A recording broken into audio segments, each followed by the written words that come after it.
A lot of this year is about how do we behave when we're being triggered. All of these things that are happening in the news are triggering us so that we can learn to separate ourselves from people that are emotionally reactive, to creating this space between the trigger and the response to the trigger. What I love most about meditation is that it reduces my response to triggers. When you get into a habit of meditating regularly, you may even notice that when things happen, you literally have like a slowed down response. I don't know how to explain it, but those of you who meditate regularly, leave your comments in the box to let me know what you think about this. But for me, I notice that it provides me with an intellectual buffer where my mind is so good at controlling itself that now when things are happening, I control it now. So the stressor may make me feel X, Y, and Z, but I can literally tell my mind to put an asterisk on it so I can circle back to it when it's appropriate. So it doesn't mean I avoid the emotion. You know, when I'm hearing about planes falling from the sky, of course I'm going to feel things about that. I'm hearing about families that are impacted and people that are dying. Yeah, that is sad and that is depressing. I'm going to feel that because I'm a human being with a heart. But I also am going to engage my brain and recognize that I don't have power over these storylines. I cannot make them stop, and it's possible they will not stop for the next 8 years. So knowing this reality, which is that these are things that are outside of my control, I have to find a way to deal with it. And when you cannot control what's happening on the outside, the only thing you can control is what's happening on the inside.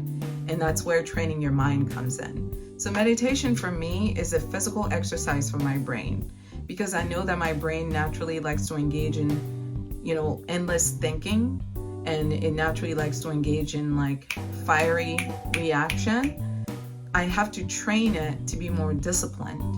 And that's what meditation does. It gives me the ability to practice discipline. And discipline is not easy because it requires showing up even when you don't feel like it, when you're excited, when you're not excited, when you're sad, when you're mad, when you're embarrassed, when you're frustrated, when you're overwhelmed.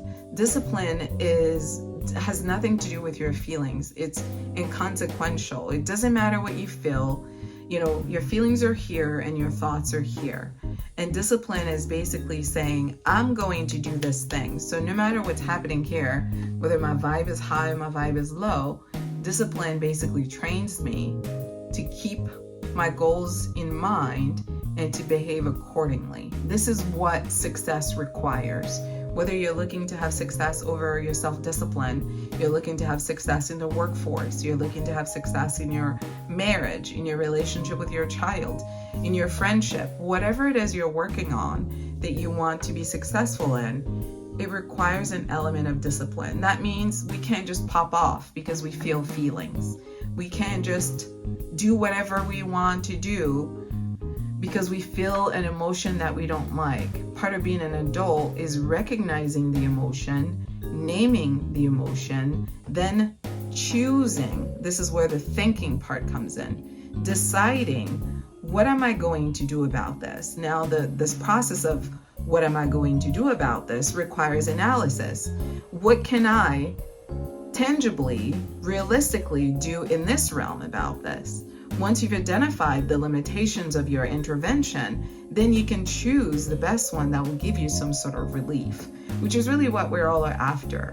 This is a very tense time in our lives because Aries energy is the wild, wild west. Take no prisoners energy.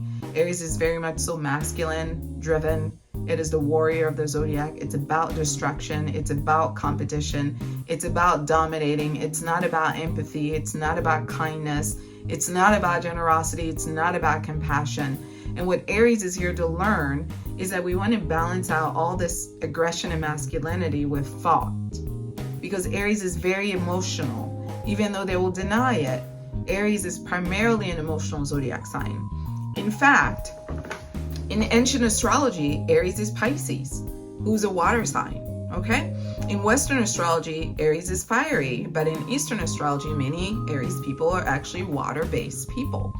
So Aries is naturally impulsive, is naturally emotionally reactive. Toddlers not having psychological think pieces about this trigger happened, what do I want to do? No, they cry, they're upset. Whatever happens that causes them discomfort, they cry. If they're wet, they'll cry. If they're mad, they'll cry. They're cold, they'll cry. They're hungry, they'll cry. It doesn't matter. If they feel anything that makes them feel discomfort, they're crying. That's what infants do. They don't know any other means of communicating. What Aries is here to learn is that in this human form body, even though emotionally they may be at an infant stage, they have the mental capacity to be able to separate themselves from their emotions, to think through their problems, and then decide which course of action is the optimal one, and then put all of their power and their strength behind it to get exactly the outcome that they want. Aries is so powerful that once they decide which way they're going to go, they never miss. They always accomplish everything they intended to do because the entire universe is behind them. Nobody has more drive than an Aries when they're ready to force their way into a situation. So the strength is there, the power is there. What's not there often with Aries is self-control.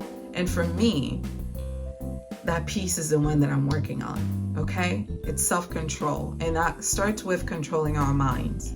Because if you cannot control your reality through your mind, you cannot control your life. All of your life is happening here. And every day that you wake up, you choose how you want to look at your life. Same circumstances, different vantage point. That's what I call the lenses. Some people put on the lenses of, I can do anything. I will figure my way through this. I will survive this. This will not destroy me. I will overcome this. And some people put on the lens of, I'm a victim. I can't do anything right. I'll never be anything.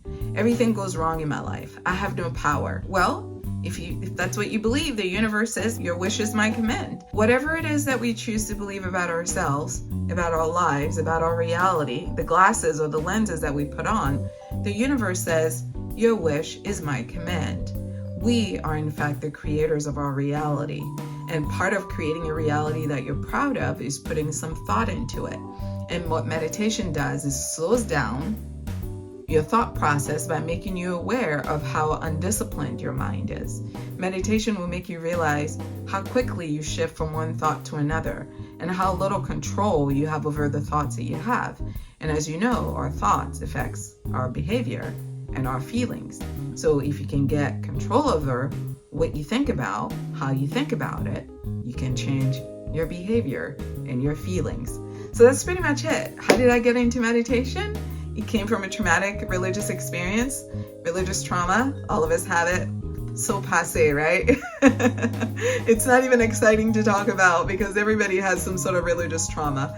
So what came out of my trauma was this gift of meditation, of Eastern religion that has brought me so much joy and really a lot of blessings that I can't even put into words. It's given me a second career, via astrology. It's been truly magical to explore myself through new lenses, and a lot of that came from being willing to go with the flow, try new things, and be uncomfortable. That's a lot of it. It's about being uncomfortable, learning things that you know nothing about, and being willing to be curious, because if you stay curious, you'll always be happy. Okay? That's what children know, but adults often forget about that. So leave your comments in the box below. Let me know. Have you ever tried meditation? What do you think about it? What is your favorite type of meditation? And hopefully I'll catch you on the next video. Take care. Bye-bye.